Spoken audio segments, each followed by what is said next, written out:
Dans cette édition, la cathédrale de Metz comme vous ne l'avez jamais vue. 3 youtubeurs en quête d'aventures historiques ont filmé les passages secrets de l'édifice.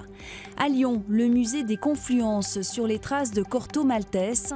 Une exposition consacrée à Hugo Pratt, l'auteur de la BD, est en cours de préparation. Mais avant, direction les routes de la Haute-Loire. Les excès de vitesse relevés par les radars automatiques sont en baisse, avec 4,5% d'infractions en moins en 2017. En revanche, les radars de chantier sont de plus en plus redoutables. Ce sont les plus récents dans le dispositif de la sécurité routière, les radars chantiers, ceux qui bougent souvent. Le premier a été installé sur la RN 88 entre Saint-Austien et Yssingeaux. L'autre sur la RN 102 entre Polignac et le rond-point de Coubladour. Des radars particulièrement efficaces ou vicieux, comme on voudra.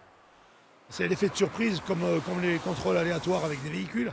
Ce qui a changé aussi ces derniers mois, c'est le fait qu'on ait des panneaux qui annoncent une étendue sur laquelle le radar est déplacé régulièrement, alors qu'avant, le panneau annonçait la proximité du radar chantier. L'an dernier, 14 600 infractions constatées avec les radars chantiers. Pour l'État, c'est une affaire qui marche.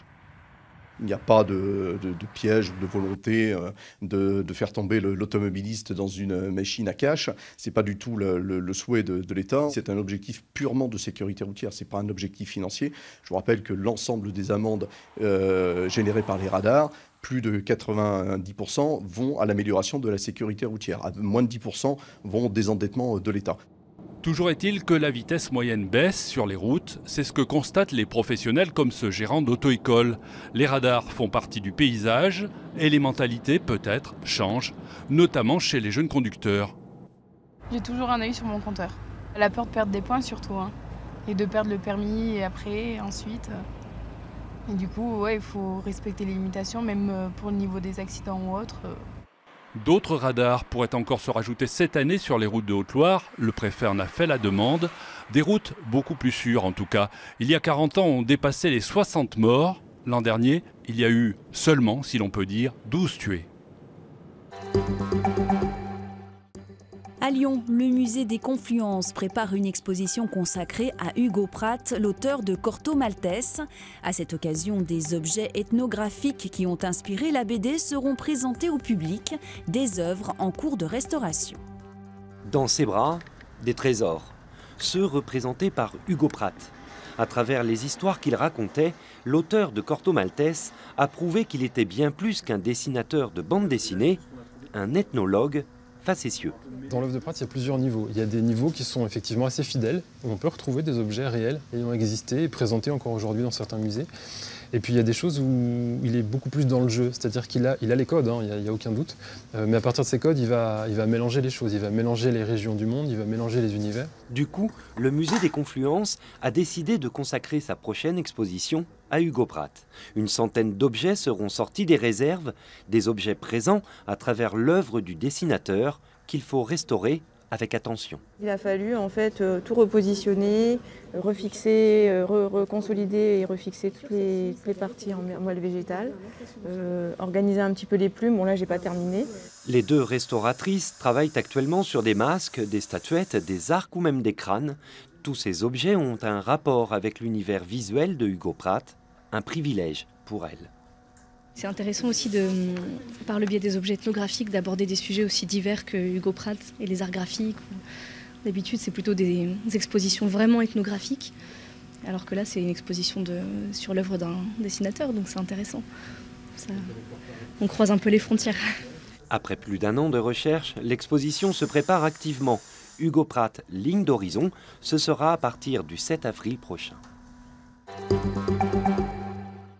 Un loto pour financer la restauration des monuments français en péril. Cette proposition de Stéphane Bern se concrétisera le 14 septembre prochain par un tirage spécial la veille des Journées du patrimoine.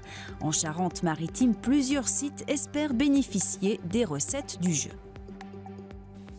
Et si en remplissant la grille de votre loto, vous participiez à la restauration d'un bâtiment historique? C'est l'idée du loto du patrimoine lancé par Stéphane Bern. Parmi les projets en compétition pour être financés en Charente-Maritime, il y a cette poissonnerie du Moyen-Âge. Un site unique dans la région, aujourd'hui à l'abandon, qui a pourtant un gros potentiel touristique. Des dessins sont apparus, des enduits du Moyen-Âge ont fait aussi surface. Et tous ces petits éléments aujourd'hui sont à sauvegarder parce que cette maison du XVe siècle a tout de même un intérêt pour Saint-Jean-d'Angély, pour la région. Coût estimé des travaux, 900 000 € au total, dont 200 000 à la charge de la ville. Une somme bien trop élevée pour cette petite commune endettée. Nous sommes en plan de redressement financier et donc nous avons très peu de capacité d'investissement et nous le réservons effectivement à des urgences. À seulement quelques mètres de là, un autre projet en lice, l'abbaye royale de la ville. Un bâtiment classé au patrimoine mondial de l'UNESCO.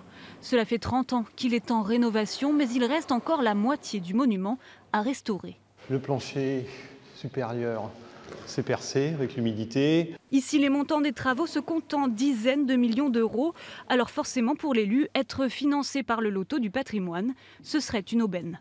Ce serait une solution absolument inespérée et pour tout dire miraculeuse. Pour cela, il faut que le projet soit sélectionné par un comité national. Résultat, courant mars. Et pour terminer, ils sont passionnés d'histoire et de jeux vidéo. En Moselle, 3 youtubeurs ont filmé les entrailles de la cathédrale de Metz, des lieux inconnus du grand public. La cathédrale de Metz, comme vous ne l'avez jamais vue. 3 jeunes vidéastes viennent de réaliser une vidéo de l'édifice avec des images immergées et tournées par des drones dans des lieux d'habitude fermés à la visite.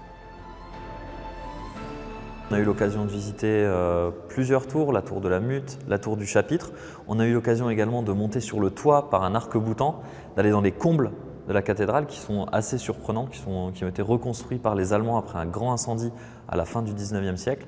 Et donc c'est tous ces endroits qui sont inaccessibles au public qu'on va faire découvrir dans notre vidéo de la cathédrale. Leur chaîne est suivie par plus de 760 000 abonnés sur les réseaux sociaux, de quoi vivre de leur passion. La formule est simple, comme pour la cathédrale de Metz, faire découvrir des lieux historiques abandonnés ou insolites. Ça peut être des forts de guerre abandonnés, des châteaux abandonnés, des navires de guerre, un phare perdu au milieu de la mer, au large de la pointe du Raz, ou encore un fort à plus de 3000 mètres d'altitude dans les Alpes. À Metz, 6 heures de tournage ont été nécessaires, avec comme toujours une grande place pour la spontanéité. Dans leurs vidéos, tout peut arriver. On a beau tout prévoir en amont, on sait que pendant le tournage, il va falloir improviser. Et c'est ça aussi qui fait un peu la magie et qui donne ce côté immersif de nos vidéos, c'est que on réagit spontanément aux situations qui se présentent à nous. La visite se poursuit, les amis. Là, on va monter